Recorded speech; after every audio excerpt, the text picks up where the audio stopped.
Agora, por apenas alguns momentos, para que sua atenção esteja no grande reavivamento que creio que está diante de nós agora.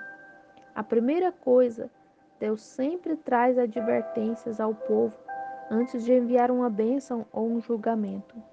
Isso sempre esteve nas Escrituras, que Deus dá advertências ou sinais.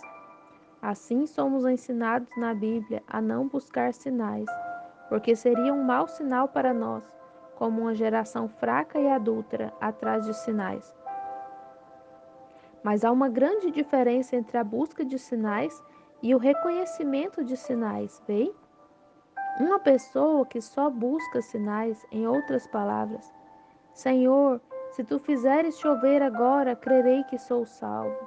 Não tenho que pedir isso, sou salvo de acordo com a palavra de Deus quando preencho as condições, vê? Não devemos buscar sinais dessa maneira. Creio que deveríamos, mas quando Deus falou em sua palavra e disse que deveríamos observar as placas de distância ao longo da estrada, que deveríamos observá-las.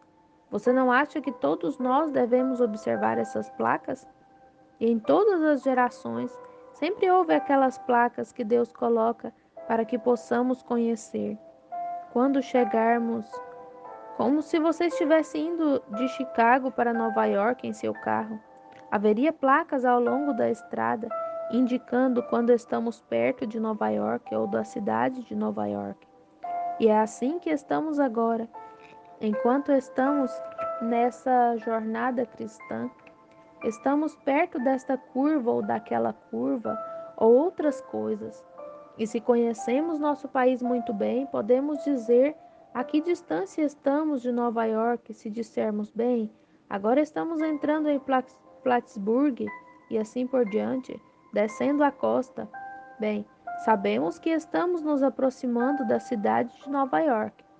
Agora, é a mesma coisa. Se conhecemos a Bíblia e sabemos o que Jesus disse que aconteceria, não se está buscando isso agora, apenas buscando o que ele disse que seria. E então, estamos observando, vendo essas coisas aparecerem. Sabemos então que estamos chegando perto do nosso destino. Agora, ele sempre fez isso, e antes que ele faça isso, ele envia advertências antes do julgamento. Por exemplo, antes que o mundo antediluviano fosse destruído nos dias de Noé, Noé pregou durante 120 anos e foi um sinal naquele dia para as pessoas próximas. A mensagem que ele estava apregoando era um sinal para as pessoas de que o mundo, como era conhecido na época, estava muito próximo do fim.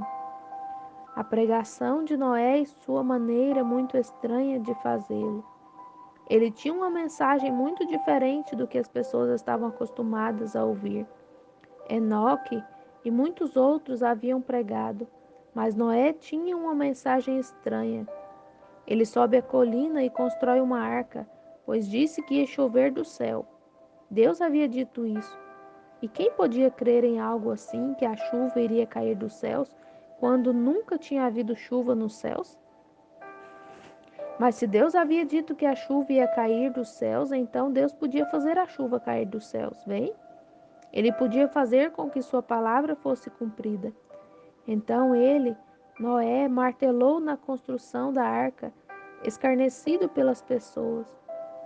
Poderia você imaginar algumas dessas pessoas finas daquele dia, cultas, eruditas, muito além do que temos hoje, pois isso prova que elas eram.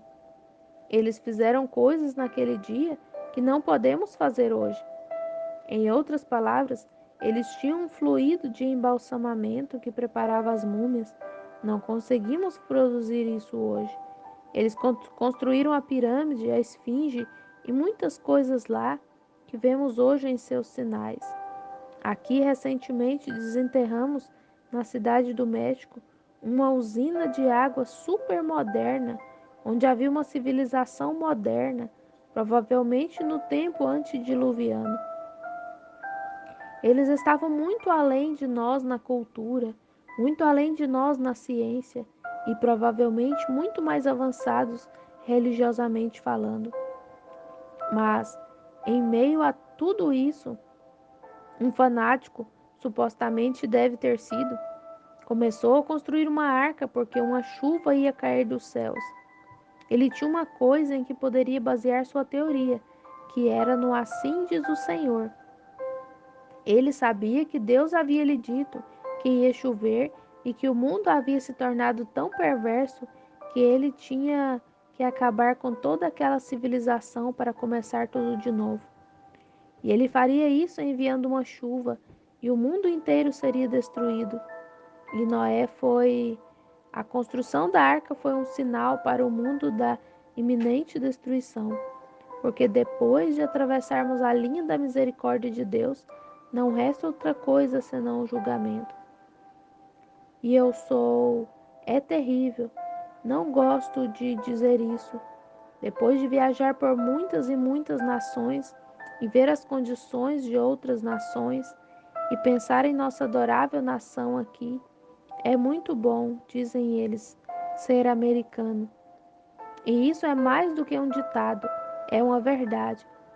Mas em meio a tudo isso, nessa grande civilização que temos aqui, vejo os sinais de destruição pairando por toda parte, porque os homens estão andando como andavam nos dias de Noé, segundo a sua própria vontade, em vez de buscar a vontade de Deus. E nosso mundo se tornou moderno. Toda civilização se desenvolve até atingir o clímax. E então, o pináculo balança e ela vai para o fundo novamente. E tenho certeza, pela leitura da Escritura e pelas placas de sinalização pelas quais estamos passando, que estamos perto da vinda do Senhor Jesus, em seu segundo advento ao mundo. Assim, ele terá mais um advento por vir. Há 3 adventos do Senhor Jesus. O primeiro para redimir sua noiva, quando ele morreu por ela. O segundo para receber sua noiva quando ele vier por ela. O terceiro com sua noiva para o milênio. E há 3 adventos. E um deles já passou. As placas estão mostrando que estamos perto do segundo advento do Senhor Jesus. Nós tentamos de tudo. Tivemos todos os tipos de reuniões, os 4 grandes e assim por diante. E o mundo, bem, o comunismo ainda se alastra e a mente das pessoas fica inquieta.